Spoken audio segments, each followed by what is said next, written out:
Hello, my friends, ladies and gentlemen. Today, I found the need to create this video.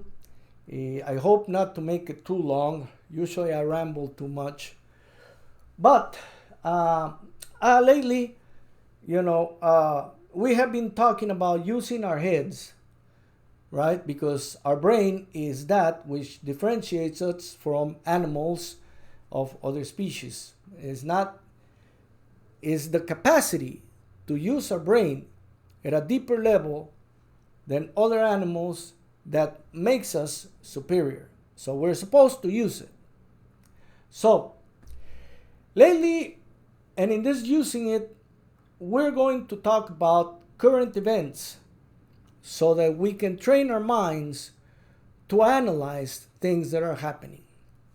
Lately, we have been hearing from one of the parties that we have an invasion of immigrants in the United States.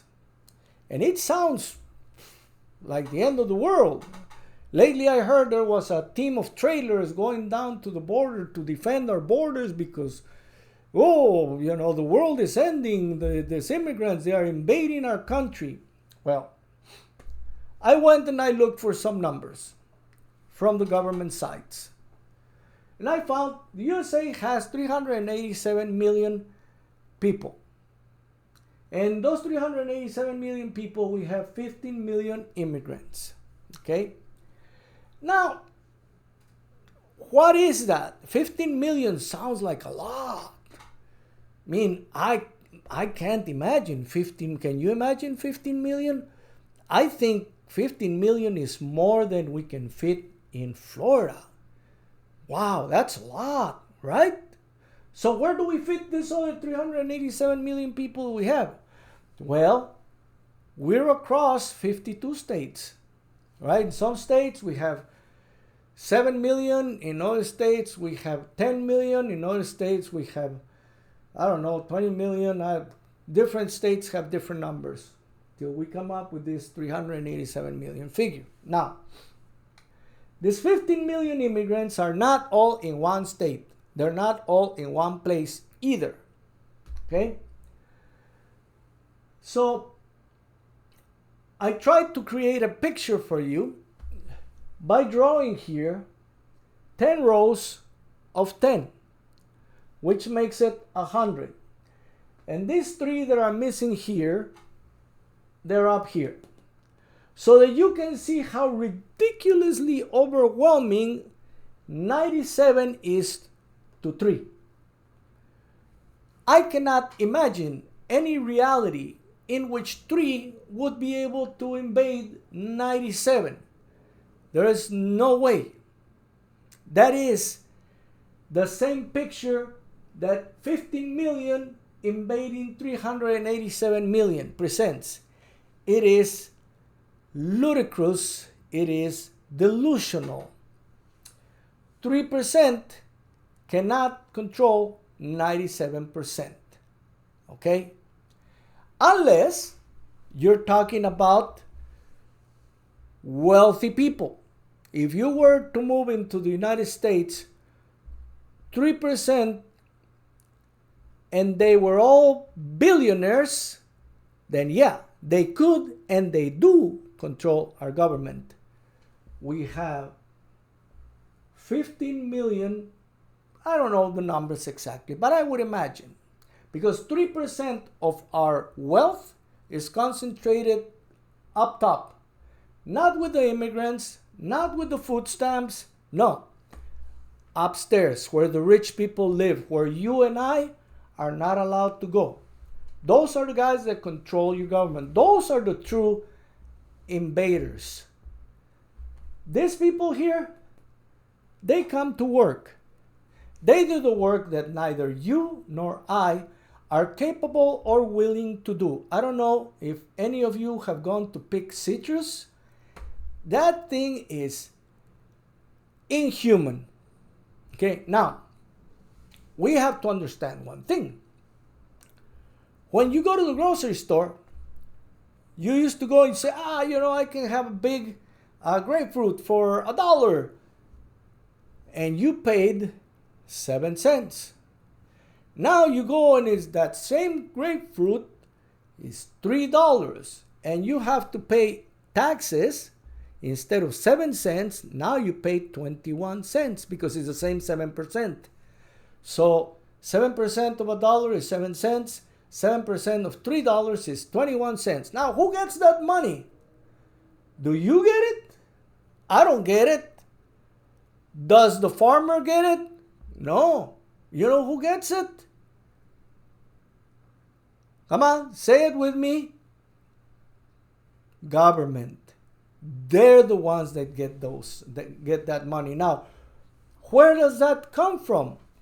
The rise in the price of the fruit comes from the fact that immigration is so much more difficult now.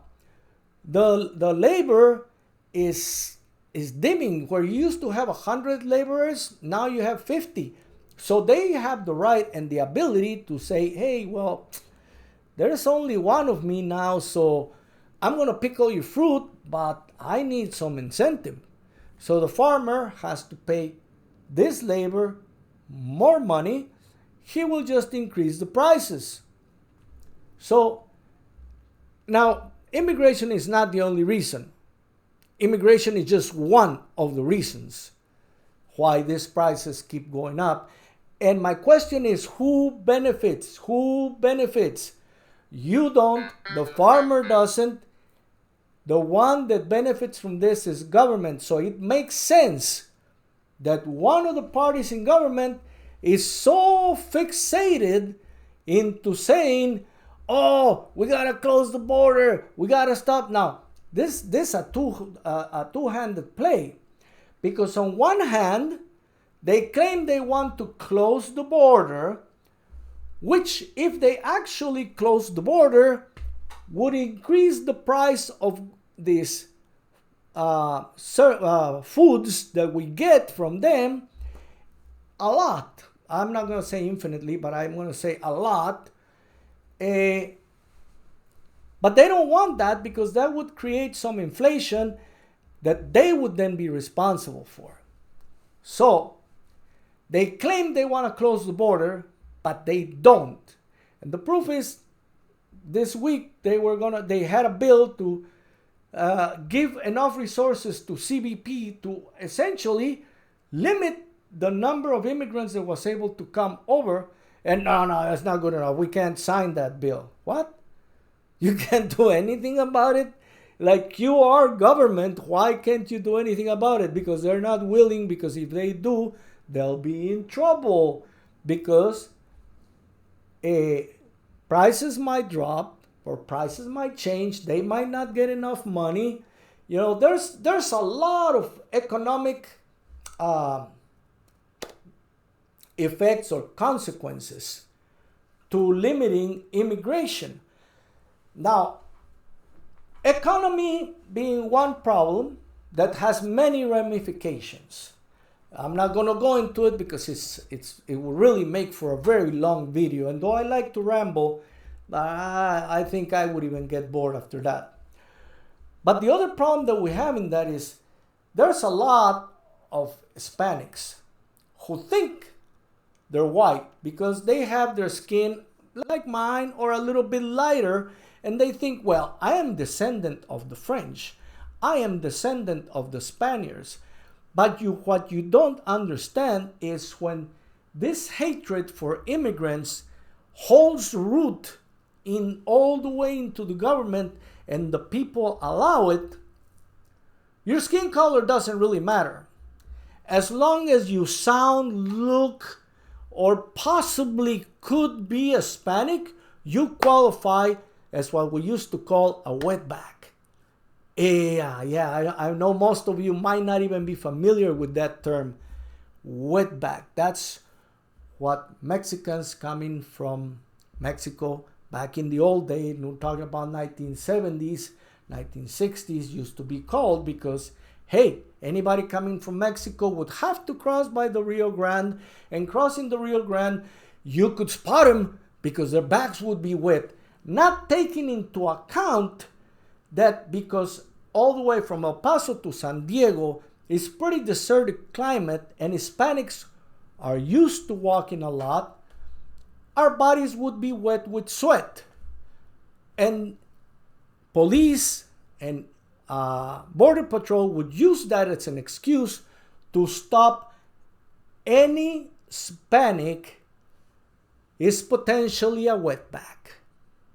See? And it didn't matter so much if you had a light skin. I mean, I many times passed off as a white guy, but many times did not. That's how I know.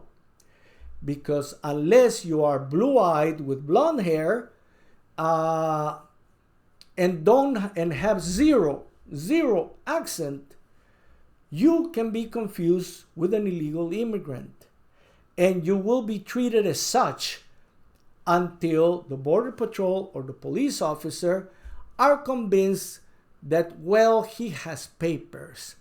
Well, you know, we know his family, or something to that effect, where they'll be satisfied. But before that, you will be treated like any kind of illegal immigrant, and I assure you, you will not like it. But that's what happens whenever this hatred for immigrants is rooted into the government.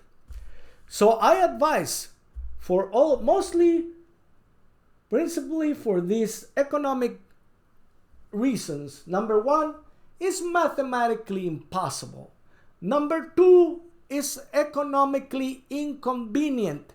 And number three, if you happen to have any kind of accent or have a little bit of a flaw where you don't totally look white with blonde hair and blue eyes, you can and will at some point be confused with an immigrant and will be given such a treatment. So for all these reasons, I urge you, use your brain. Think when they tell you the sky is falling, it's not necessarily true. You look at the numbers, you look at the facts, you look at the evidence, and then you consider, is this a possibility or not? 9 times out of 10, if it comes out from a conservative politician, it's not. If it comes from a progressive politician, it might be true, but he's probably not going to be able to make it because our government is filled with a lot of conservative politicians.